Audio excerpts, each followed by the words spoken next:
am Genevieve with Westside Food Bank. We are delighted to be part of the Reimagine Music and Arts Festival. To all the artists and musicians, congratulations, and thank you for supporting Westside Food Bank. To find out more about our COVID-19 response, visit WSFB.org, where you can also make a donation. Every dollar provides food for 4 nutritious meals for so many more people who now need our help. Thanks so much for your support, and enjoy the festival.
Whose Story Do We Tell?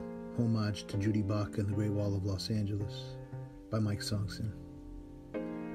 Judy Baca paints to interrogate whose monument where. Whose story do we tell? Baca paints public history, inventory in the inner city. The Chumash animal spirits escaped the La Brea tar pits, canoeing to the Channel Islands with a school of blue dolphins. California was Turtle Island before Gente de Razón colonized. Long before Cabrillo and Portola, grizzlies roamed the flora of marshlands and willow thickets, the legend of Khalifa. Junipero Serra envisioned 21 Spanish missions. 44 pobladores built the pueblo. The Great Wall of Los Angeles travels chronologically, recording social memory, the technicolor trajectory of the city beneath. Spanish land grants in Pio Pico, California ranchos, the Treaty of Guadalupe Hidalgo, the California Gold Rush, Sutter's Mill to San Francisco, Joaquin Murrieta, the original Zorro. Chinese built the railroad only to be massacred in 1871, the largest mass lynching in American history. The rise of California citrus, see the selective traditions, collisions at the crossroads, unsigned Indian treaties, the boom of the 1880s, LA mountains to the shore, women in the war, riding the red car, the California aqueduct, draining the Owens Valley, children working in factories, striking workers, the market crash, prohibition, you better speak easy or the cops will come. People's History profiles women and people of color, celebrating civic identity, honoring ancestors. David Alfaro Siqueiros, Alvera Street in America Tropical, facadism and a whitewashed adobe. City fathers whitewashed your mural, but they can't whitewash history. Polyangular perspective, a hazardous metropolis, environmental justice. Boyle Heights to Manzanar, the 442nd Battalion, the Go for Broke unit. Brooklyn Avenue was Jewish. The Red Scare, McCarthyism, division of the barrios, concretizing an ancient river, forebears of civil rights, destruction of Chavez Ravine, popular culture in the age of white flight, farewell to Rosie the Riveter, goodbye to Dust Bowl refugees, the great train robbery, illusions of prosperity. Baca paints what City Hall forgot. Luisa Moreno and the Bracero program, Dr. Charles Drew's influence, David Gonzalez and Pacoima, the federal highway system, the birth of rock and roll stole soul from Big Mama Thornton. An age of appropriation, erasure and assimilation. Our shared human condition, a choreographed dance, singing gospel from the streets. We fight fascism at home and abroad. Who we can be in solidarity. Honoring stories. Uprising of the mujeres, mi abuelita, mural making and social practice. Organizing the ofrenda. Collaborate first, then paint. Calling all couch potatoes, sing the song of suburbia, somewhere in San Fernando. Turn on your television set, turn up in your tract house, take up the sword of justice. Be on the lookout for monarch butterflies. A new era of art and expansion. End housing segregation. Right the wrongs of repatriation. Okay, boomer, come along Coldwater Canyon. The battle for Los Angeles. Reconciling historic narratives. Whose story do we tell? Whose monument where?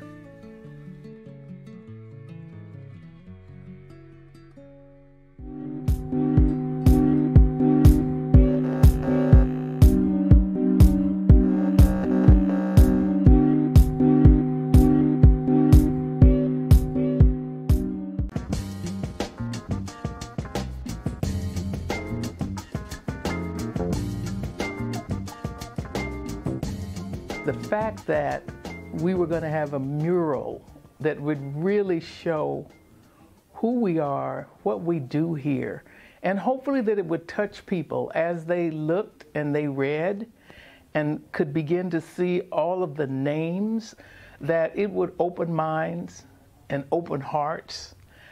So originally we were just excited. I am Reverend Leslie Burke, and I am pastor at Unity Fellowship Church of Christ in Los Angeles. And that church is the parent of Minority AIDS Project. So MAP, in spite of what conventional thinking would be, survived all of that, survived the time when we didn't know how we were going to pay the light bill. You know, when we had a notice that this is a cutoff notice or that the doors were going to be closed. And so the mural kind of parallels because it went through, okay, devastation, its beauty marred, and a wonder like, wow, is this going to make it or what's going to happen to us? But we have both survived. I remember spending all the time at MAP and the church, taking pictures of people, talking with people, trying to get a sense of the institution and the place and the people to come up with a design and that would work for them and for me as well. My name is Reginald Zachary. I was one of the original people who designed and painted the mural. The topic of AIDS has changed so much in the meantime, but I'm glad the organization's still there, so it's still relevant in some things, and it has historical value in the terms that a lot of people were there when we initially painted it and designed it, and they're still there. So there's a deep connection with the community. I loved getting the chance to reconnect with MAP, reconnect with Spark, and to have that chance to watch this mural come back to life was incredibly satisfying. One of the things I loved at the very end of the restoration process was rewriting the names on the background of the mural. And the fact that the mural serves as a memorial really came home for me when the very last day a woman came by and was looking at the mural and looking for a particular name and taking a few pictures to send to her son because his dad's name was on the mural.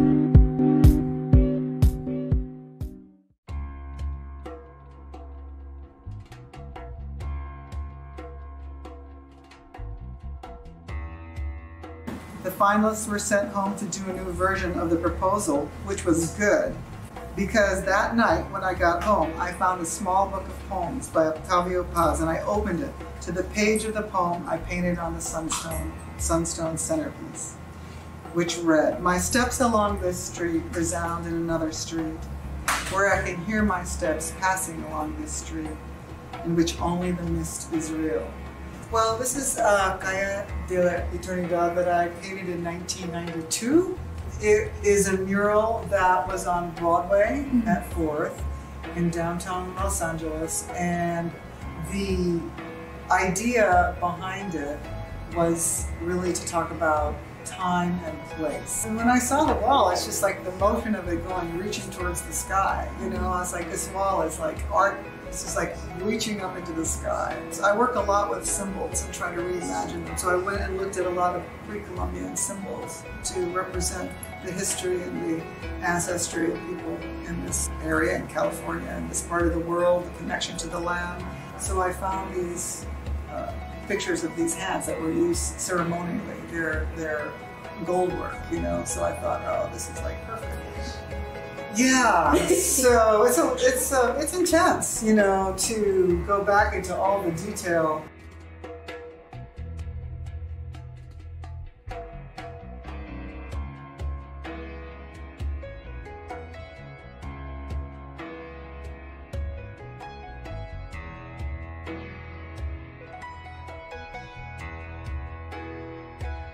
Color is so important to me in any piece that I do, and this mural was always the red and, you know, gold and stone and granite mural, turquoise for water and earth.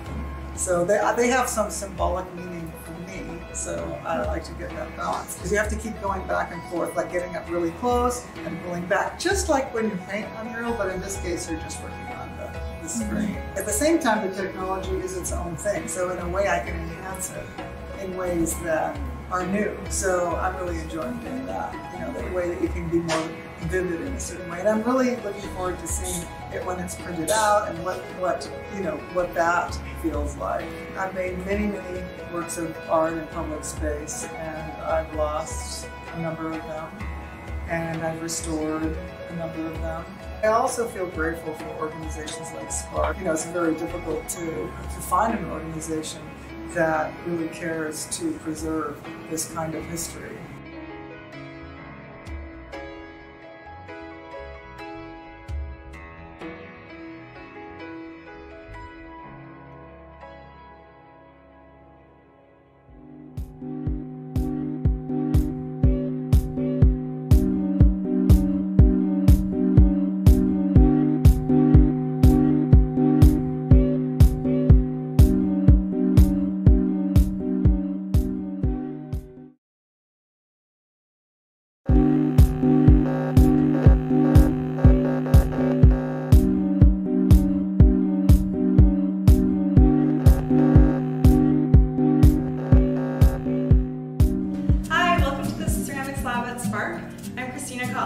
An artist in residence here, and I make sculptural and functional ceramic works. Let's take a look around.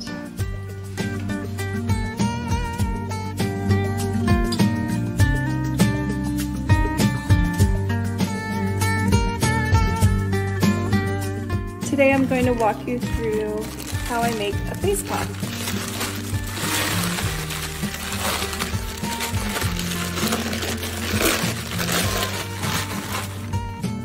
I'm going to use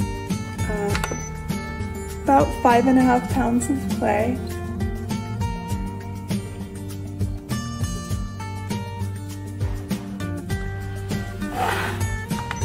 And I'm going to wedge it up before I throw it on the wheel. This gets all the air bubbles out and conditions the clay so that it's easier and ready to throw. It's a little softer.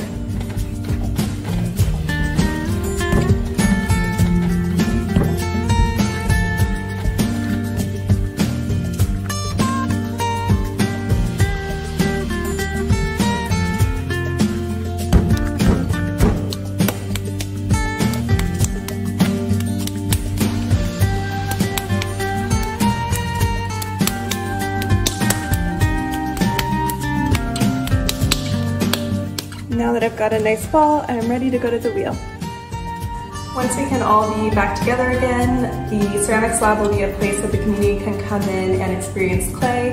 We'll be doing wheel throwing classes and hand building workshops and all kinds of fun things here. So can't wait to have you all here with us. Okay, now I'm going to take my ball of clay and get started throwing this cylinder for my pot. Securing it to the wheel, adding a little water.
After a few days of drying, the pot is now leather hard so I can hold it easily, and I'm just going to trim the bottom and clean it up so it's straight and nice.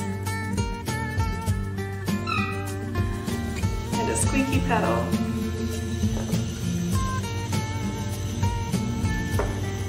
And I just take the excess clay off to make all my surfaces nice and even and level.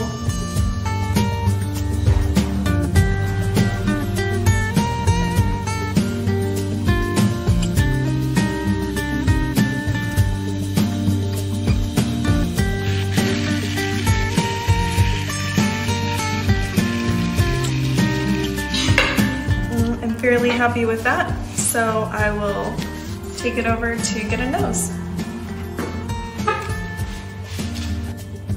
I'm going to make a little slip with clay trimmings. Slip is just liquid clay, so I'll use the trimmings from the piece, and then I'll squeeze in a little bit of water, my sponge, and just mush it up. And this will act as glue to attach one clay piece to another. I'll let it sit for a minute and it will become kind of like a paste. I'm going to add a nose to my pot now. I sculpted some noses and made a mold to make them a little quicker sometimes. Sometimes I still do with my hands, sometimes this is the best bet for me. Here's my little nose. Kind of line up so that it's straight.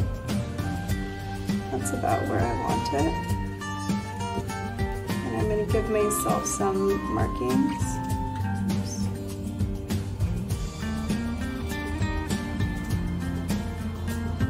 And then I'm going to score the clay so that it will stick, kind of making Velcro.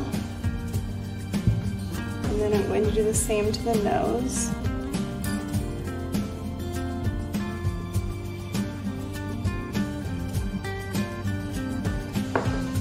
And then I'm going to put on my glue or my slip, liquid clay that I made with scrap, clay, and just some water. Make sure those marks are showing through. I'm going to do the same over here.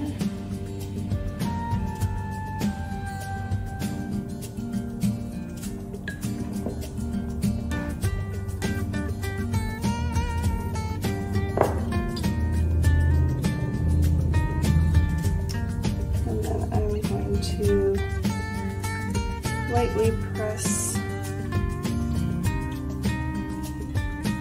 from the inside and the outside.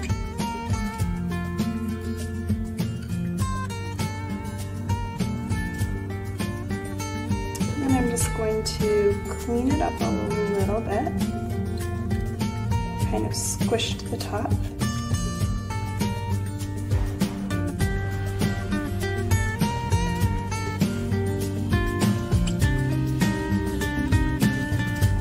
I'm going to blend it in.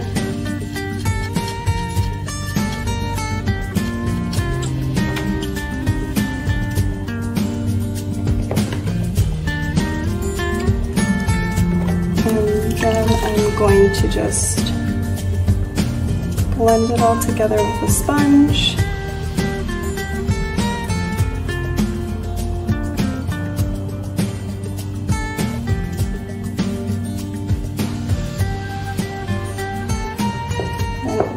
Going to use this to make a couple of eyes.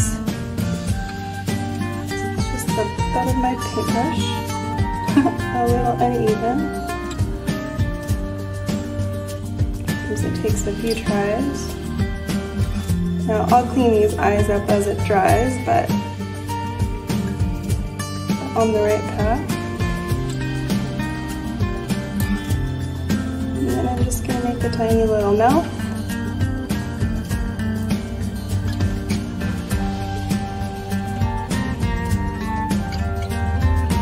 And there we go. A cute little guy. Once I'm done with the face,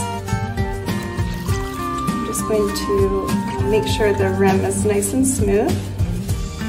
And then, so that it can all dry together and the nose doesn't fall off or crack, I'll use a laundry bag from the dry cleaners, or a dry cleaning bag, and wrap this piece up tightly and let it dry out for about a week, and then it will go into the kiln for its first firing. So So the pot has gone through its first firing in the kiln, which is called bisque. It was fired for about 24 hours and it reached 1950 degrees. And so now I'm going to glaze it. Start off with the rim, and it takes about 2 to 3 coats. I'm just going to get even coat here. After the glaze is done, it'll be fired again to almost 2,200 degrees. It's cone 5, and then it will be done. Sometimes I embellish the faces with gold, and that goes in for a 3rd firing. But these are just going to stay white. This glaze is a satin white color.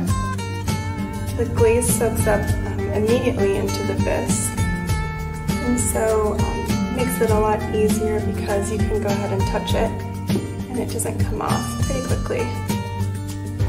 On the second coat on the outside, I'll go in the other direction to make sure that brush strokes or marks from the application of the glaze don't show. And my second coat is pretty thick, so that's kind of my 2nd and 3rd coat.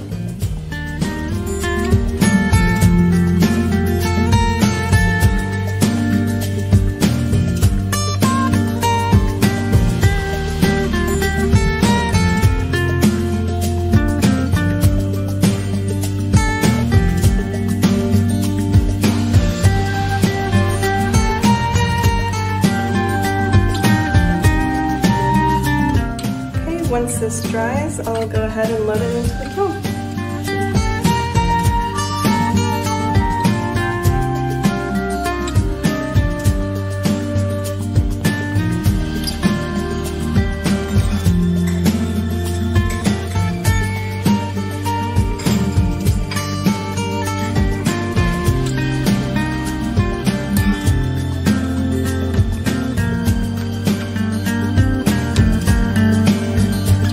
For following along on the journey of the making of this little face pot. This and other fun things are available on my website at www.christinacotlier.com. Thanks again.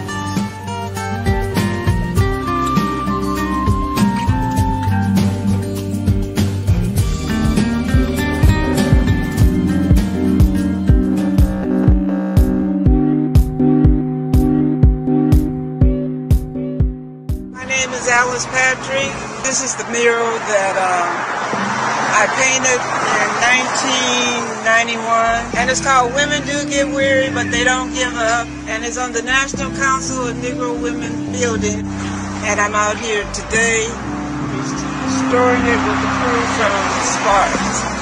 They are doing a wonderful job. I am just so happy that I got a chance to restore it for the community and for the world. It's important to the community, to the young people that lives here. They pass by every day. It's a school, it's a church, and they can pass by and see some women that are positive, that sacrifice so they can be who they want to be. And this is an example of who you can be regardless of what. As long as you study and believe in yourself, you can be whatever you want to be. And when they pass by this mural every day, they can see proof. When I was designing the mural, I asked my daughter, who should I put up there? And the first thing that came to her mind was Oprah Winfrey. And I said, okay, I need some more famous women. And she said, Florence Griffith Joyner. I said, well, wait a minute, let me put somebody from my era. Sarah Vine. The ladies that's out in front is Mary Bethune, Dr. Hyde, and the ones that don't have any names, they can be like your mother, your sister, or your aunt, because there's somebody too, they just don't get exposure. I'm saying if it wasn't for the ones in the front, it wouldn't be the ones in the back. And that's what the mural's all about. They say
caparazón de un caracol hacen que la noche no se estrelle al tener en mano el corazón, el corazón, el corazón, el corazón, el corazón.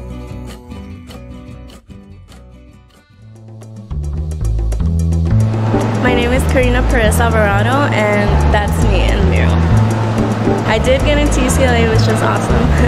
Judy's class and I were working on the mural.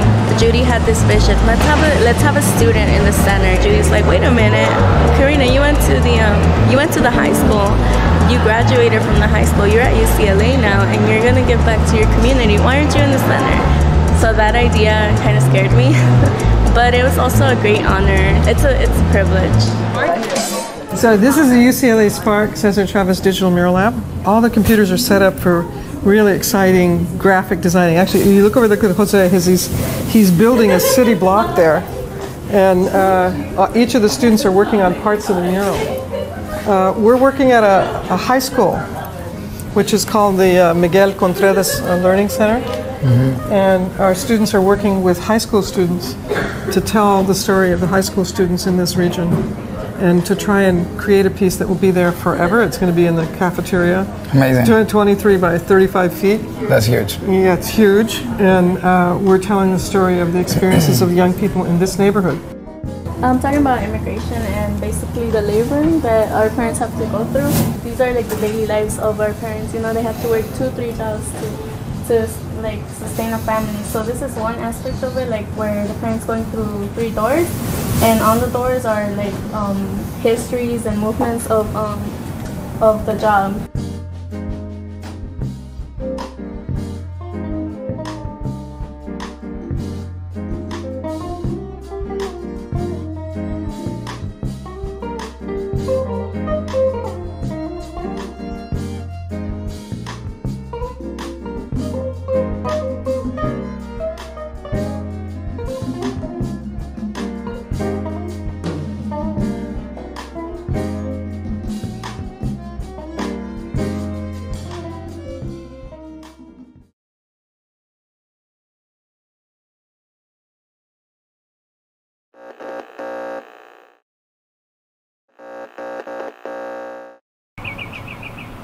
Hi, welcome to the print room at the studio at Spark. I'm Kay Brown. Come on in, let's take a look at what we have.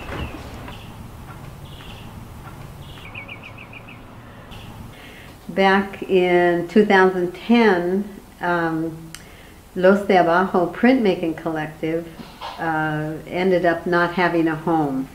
Self-Help Graphics building was sold by the Catholic Church, and it was just announced everybody that occupied the building must leave. So we were pretty frantic, and we sent out a kind of group to see what we could do, because we had huge presses. There were 7 or 8 of us. We needed to not just have a home, but have a workspace. And one of the members of the collective happened to know Carlos, and we were kind of thinking, well, that's a long ways away from East LA, so we ventured out here and met with Carlos and Judy and all of the people at Spark at the time, and told them our condition and wanted to know what we could do. So what we did was we made a proposal to Spark that we would provide at least 2 shows a year, that we would encourage and make possible printmaking workshops, and they accepted our proposal, and we were thrilled. This is an oil transfer, which is really easy to make, and I'll show you a little later a couple of really beautiful portraits that a 3rd grader, one was a 3rd grader, one was a 4th grader, and this technique was started back in the 30s and maybe the 20s, but anyhow, it's a very fast way to do a print.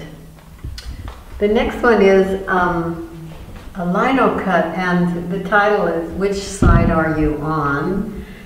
And I wanted to illustrate that you don't know which side that you're on until you hear the rest of the story. Of course, this is Land, Liberty, and Art, Emiliano Zapata. This is one of his famous photos that I've reproduced, but I made it contemporary with flip-flops. And Land and Liberty were the two really important things to happen in the Mexican Revolution, 1910. And then we add art, of course. This also is a woodcut. I use a manufactured wood, so it's very, very easy to cut. It's like butter. It's really fun to work with. The next one is this nest is a dry point that really has a lot of character to it, but the inking is part of the dry point process. And you can get very, very rich kinds of things happening like this and these nice delicate lines. The dry point is really, really useful. And I'll skip the next three, and I don't want to walk you in behind. This is a monoprint. Monoprint means, again, one. You're only going to get one. And it's arranged, different shapes are arranged and then printed on the press. And the last one here is a woodcut. I think in Venice I became really enamored with the crows that we have. And this little bright-eyed guy seemed to like to walk around Spark, and it would come back, and the next day would come back again. So that's kind of in his honor in Venice. First thing we're doing is mixing up this ink so that it's the right consistency. I think that's about right. Put a nice... We're going to print this, and this is called a brayer. This is the ink. And we ink up the brayer. It may look like the ink's going here, but it's not. It's going on the brayer. Fortunately, this is a double surface here. I'm going to ink up the object. I'm inking the back of it because it has more detail than the front. I think we're ready to go with this. I'm going to walk it over there to the press. Let's see what we get. Take the paper, nice and inky, and it's going to come out on that side. Let's see what we get.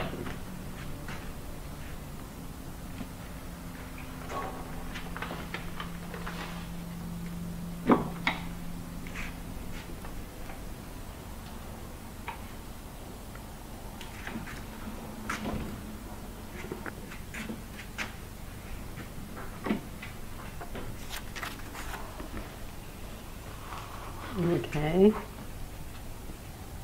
Ooh. That came out nice.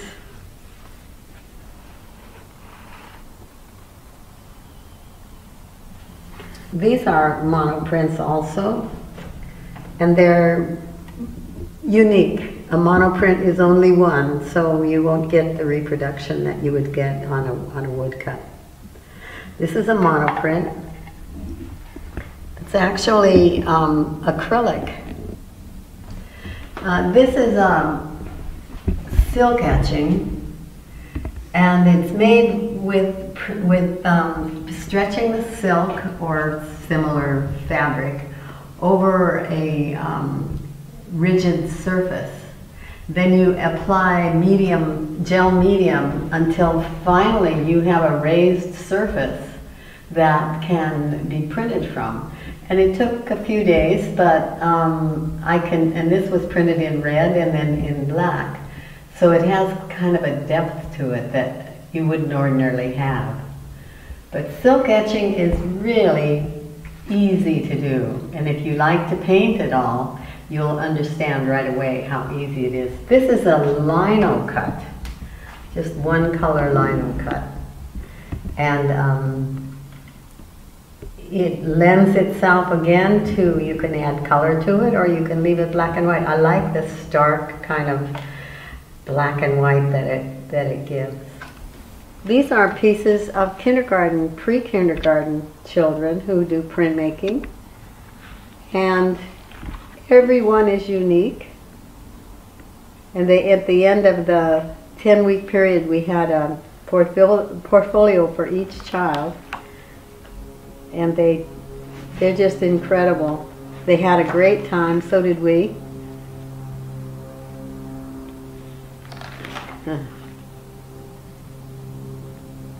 Well, I won't take you through the whole book, but they did such a good job. It was really fun to work with them. It's a kind of introduction to the arts, and that's dance and printmaking and poetry writing and theater, that Spark has been able to give the Los Angeles Unified School District. We work with children from preschool, kindergarten, through, I think it's 8th grade was the last grade in that. And the kids are so enthusiastic. It's fun to see them working, discovering what printmaking does. And then at the end of the year we had a beautiful exhibit of everything that they had experienced. So that's kind of a great way to culminate a 10-week period. They get a chance to see what each other has done as well as what they've done themselves. So I think as soon as we get back to normal, if there is such a thing as normal anymore, hopefully we'll be able to offer the same experience that they get a chance to have. I really enjoy watching them grow like that. Spark has been an inspiration to all of us, and then to me especially. I just love to see people come in to experiment and discover new things, and they come back, which is kind of nice, but they don't have to rely on having a mentor all the time. They're on their own. It's like setting them free. I'm Kay Brown. Thanks for coming.